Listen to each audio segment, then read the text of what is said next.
നമസ്കാരം, ഞാൻ doctor Srila, Ayushree Ayurveda hospital, Pathanapuram. കുട്ടികളെയും മുതിർന്നവരെയും ഒരുപോലെ ബാധിക്കുന്ന ഒരു രോഗമാണ് ചുമ. ദിവസവും ഒരിക്കലെങ്കിലും ചുമയ്ക്കാത്തവരായി ആരും തന്നെ ഉണ്ടാവില്ല.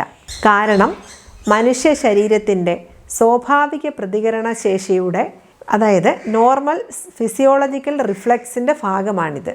ശ്വസന വഴിയിൽ എവിടെയെങ്കിലും പൊടികളോ സ്രവങ്ങളോ പദാർത്ഥങ്ങളോ വന്നുപെട്ടാൽ അതിനെ നീക്കം ചെയ്യാൻ ശരീരത്തിൻ്റെ ഒരു പ്രതികരണമാണ് ചുമ. എന്നാൽ എല്ലാ ചുമയും നിസ്സാരമായി എടുക്കേണ്ടതുമല്ല. സാധാരണയായി പൊടിയും കഫവുമാണ് ചുമയുണ്ടാക്കുന്നത്. ചുമയുണ്ടാക്കുന്ന രോഗങ്ങളെ ആയുർവേദത്തിൽ കാസരോഗങ്ങൾ എന്നാണ് അറിയപ്പെടുന്നത്. സാധാരണയായി ചുമ 2 തരമാണ് ഉള്ളത്. ഒന്ന് അക്യൂട്ട് കഫ്, രണ്ടാമതായി ക്രോണിക് കഫ്.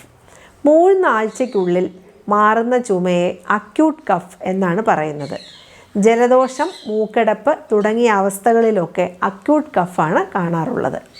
3 മാസത്തിൽ കൂടുതൽ നിൽക്കുന്ന ചുമയെ ക്രോണിക് കഫ് എന്നാണ് പറയുന്നത്. ഇത് വളരെ ഗൗരവത്തോടെടുക്കേണ്ട ഒരു കാര്യം കൂടിയാണ്. സാധാരണയായി ചുമ വിവിധ രൂപത്തിൽ പ്രത്യക്ഷപ്പെടാറുണ്ട്. കഫക്കെട്ടോട് കൂടിയ ചുമ, വരണ്ട ചുമ, രാത്രികാല ചുമ, വ്യായാമങ്ങൾ ചെയ്യുന്നതിൻ്റെ ഇടയിലുള്ള ചുമ, ശ്വാസമുട്ടലോട് കൂടിയ ചുമ ഒക്കെ. ശ്വാസനാളിയിൽ അണുബാധയോ അസ്വസ്ഥതയോ ഇൻഫ്ലമേഷനോ ഉണ്ടാകുമ്പോഴാണ് വരണ്ട ചുമ ഉണ്ടാകുന്നത്. സാധാരണയായി മിക്ക ആളുകളിലും ഉണ്ടാകാറുള്ള കഫക്കെട്ടോട് കൂടിയ ചുമയിൽ നിന്നും അല്പം വ്യത്യസ്തമാണ് വരണ്ട ചുമ.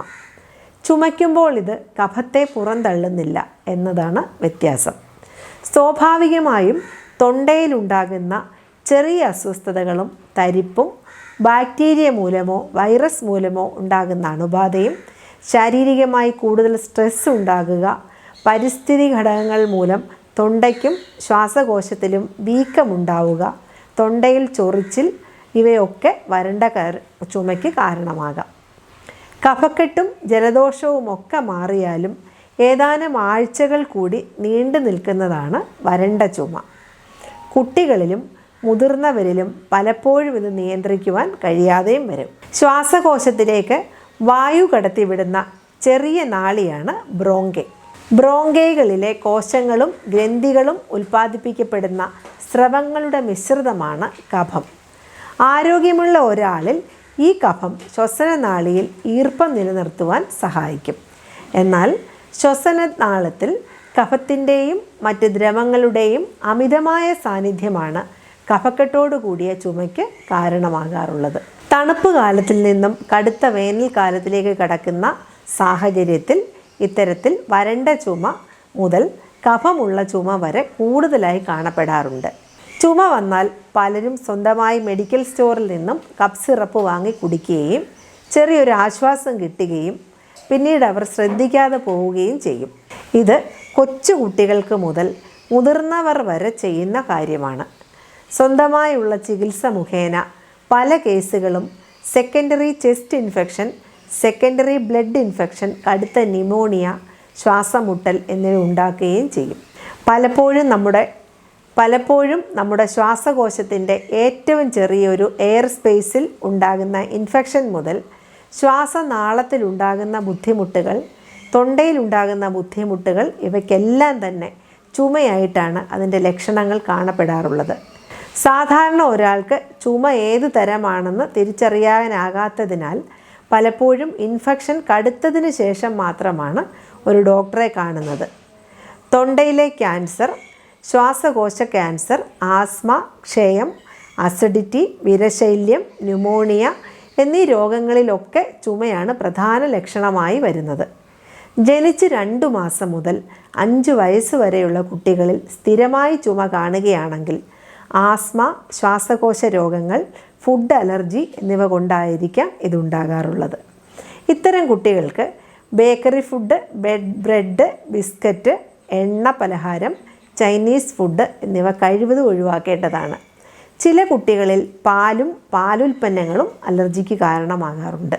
ആയുർവേദത്തിൽ ദശമൂലകടുത്രയം കഷായം, ഏലഗണാദി കഷായം, വാസാരിഷ്ടം, കനകാസവം, കസ്തൂര്യാദി ഗുളിക, ശ്വാസാനന്ദ ഗുളിക, കർപ്പൂരാദി ചൂർണം, താലീസപത്രാദി ചൂർണം, അഗസ്ത്യ രസായനം തുടങ്ങി ഒട്ടനവധി മരുന്നുകൾ ചികിത്സയ്ക്കായി ഉപയോഗിച്ചു വരുന്നു.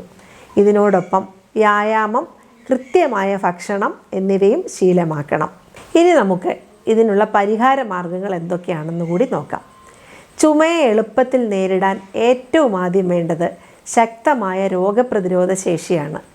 രോഗപ്രതിരോധ ശേഷിക്കായി വൈറ്റമിൻസ്, മിനറൽസ് എന്നിവ കൃത്യമായ അളവിൽ ഭക്ഷണത്തിൽ ഉൾപ്പെടുത്തുക.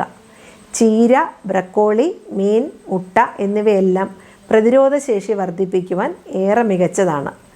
ആരോഗ്യകരമായതും സന്തുലിതമായതുമായ ഭക്ഷണക്രമം രോഗപ്രതിരോധ ശേഷി വർദ്ധിപ്പിച്ചുകൊണ്ട് രോഗങ്ങളെ ഒരു പരിധിവരെ പ്രതിരോധിക്കുവാൻ സഹായിക്കും. ശൈത്യകാല ദിനങ്ങളിലാണ് ചുമയുടെ പ്രശ്നങ്ങൾ എല്ലാവരെയും കൂടുതലായി വേട്ടയാടുന്നത്. ശരീര താപനിലയിൽ പെട്ടെന്നുണ്ടാകുന്ന മാറ്റം അല്ലെങ്കിൽ ശരീരത്തിലെ അണുബാധയുടെ വർധനവ് എന്നിവയൊക്കെ ഇതിന് കാരണമാകാറുണ്ട്. ആവി പിടിക്കുന്നത് ഏത് ചുമയിൽ നിന്നും പെട്ടെന്ന് ആശ്വാസം കണ്ടെത്താൻ സഹായിക്കും. ജലദോഷവും മൂക്കൊലിപ്പും ഉള്ളപ്പോൾ ഉപയോഗിക്കാൻ കഴിയുന്ന ഏറ്റവും പ്രകൃതിദത്തമായ പ്രതിരോധ മാർഗം കൂടിയാണ് ആവി പിടിക്കൽ. ആര്യവേപ്പിലയും പച്ചമഞ്ഞളും തുളസിയിലയും ചേർത്ത് ആവി പിടിക്കുന്നത് വളരെ ഫലം നൽകുന്നു. വരണ്ട ചുമയെ പ്രതിരോധിക്കാനായി ഉപ്പുവെള്ളം കൊണ്ട് ഗാർഗിൾ ചെയ്യുന്നത് പ്രധാനമായ ഒരു പ്രതിരോധ മാർഗമാണ്. ഉപ്പ് ഇൻഫ്ലമേഷനെ കുറയ്ക്കുവാൻ നമ്മെ സഹായിക്കും. ചുമയ്ക്കായി നമുക്ക് ഇഞ്ചി ഉപയോഗിക്കാം. ഇഞ്ചിയിൽ ആൻറ്റി ബാക്ടീരിയൽ, ആൻറ്റി ഇൻഫ്ലമേറ്ററി ഗുണങ്ങളുണ്ട്. ചുമയെ പ്രതിരോധിക്കുവാനും പ്രതിരോധശേഷി വർദ്ധിപ്പിക്കുവാനും ഇത് നമ്മെ സഹായിക്കുന്നു. വരണ്ട ചുമയുണ്ടാകുമ്പോൾ ഒരു കപ്പ് ചൂടുള്ള ഇഞ്ചി ചായ തയ്യാറാക്കി കുടിക്കാം. അതുപോലെ നിങ്ങൾക്ക് ദിവസവും ഭക്ഷണത്തിൽ ഇഞ്ചി ചേർക്കുന്നതും ചുമയുടെ പ്രശ്നങ്ങളിൽ നിന്നും എളുപ്പം ആശ്വാസം കണ്ടെത്തുവാൻ നമ്മെ സഹായിക്കും. തേനിൽ ആൻറ്റി ബാക്ടീരിയൽ ഗുണങ്ങളുണ്ട്. ചുമയ്ക്ക് കാരണമാകുന്ന ശരീരത്തിലെ അണുബാധയെ പ്രതിരോധിക്കുവാൻ ഇത് സഹായിക്കും. ദൈനംദിനമുള്ള നമ്മുടെ ഭക്ഷണത്തിൽ തേൻ ചേർക്കുന്നത് ചുമ കുറയ്ക്കുവാൻ സഹായിക്കും. ചുമയുള്ളപ്പോൾ ഇഞ്ചി നീരും തേനും ചേർത്ത മിശ്രിതം കഴിക്കുന്നതും ഫലപ്രദമായ ഒരു പ്രതിവിധിയാണ്. ഒട്ടുമിക്ക ആരോഗ്യ പ്രശ്നങ്ങൾക്കുമുള്ള പ്രതിവിധിയാണ് മഞ്ഞൾ. വരണ്ട ചുമയുടെ പ്രശ്നങ്ങളെ നേരിടുവാൻ ഒരു ഗ്ലാസ് ചൂടുള്ള പാലിൽ മഞ്ഞൾ ചേർത്ത് കുടിക്കുന്നത് വളരെ നല്ലതാണ്. വിട്ടുമാറാത്ത ചുമയുണ്ടെങ്കിൽ 2 ടേബിൾ സ്പൂൺ ചിറ്റമൃത് നീര് വെള്ളത്തിൽ ചേർത്ത് ദിവസവും രാവിലെ കുടിക്കുന്നത് വളരെ നല്ലതാണ്. ഇത് രോഗപ്രതിരോധ ശേഷി ഉയർത്തുകയും വാതം, പിത്തം, കഫം എന്നീ 3 ദോഷങ്ങളെയും സന്തുലിതമാക്കുകയും ചെയ്യും. അലർജിയെ പ്രതിരോധിക്കുവാനുള്ള ഗുണങ്ങളുള്ളതിനാൽ പുക, മലിനീകരണം, പൂമ്പൊടി എന്നിവയുടെ അലർജി മൂലം ഉണ്ടാകുന്ന ചുമയെ ഭേദമാക്കുവാൻ സഹായിക്കും. കഫത്തോടു കൂടി ചുമയ്ക്ക് ശമനം കിട്ടാൻ സഹായിക്കുന്ന ഏറ്റവും ലളിതമായ വീട്ടുമരുന്നാണ് കുരുമുളക്. 1/2 ടീസ്പൂൺ കുരുമുളക് നെയ്യിൽ ചേർത്ത് കഴിക്കുക. കുരുമുളകിൻ്റെ ഉഷ്ണ സ്വഭാവം കഫം നിറയുന്നത് ഒഴിവാക്കാൻ സഹായിക്കും. മികച്ച ഫലം ലഭിക്കുന്നതിന് ഈ മിശ്രിതം ദിവസം 2-3 തവണയെങ്കിലും കഴിക്കുക. അതുപോലെ തന്നെ ഉണങ്ങിയ കുരുമുളക് ഉപ്പ് ചേർത്ത് ചവച്ചിറക്കുന്നതും ചുമയെ പ്രതിരോധിക്കുവാൻ വളരെ ഫലം കാണാറുണ്ട്. കുട്ടികൾക്കുണ്ടാകുന്ന ചുമയെ പ്രതിരോധിക്കാൻ സഹായിക്കുന്ന മികച്ച പ്രതിവിധികളിലൊന്നാണ് മാതള നാരങ്ങ.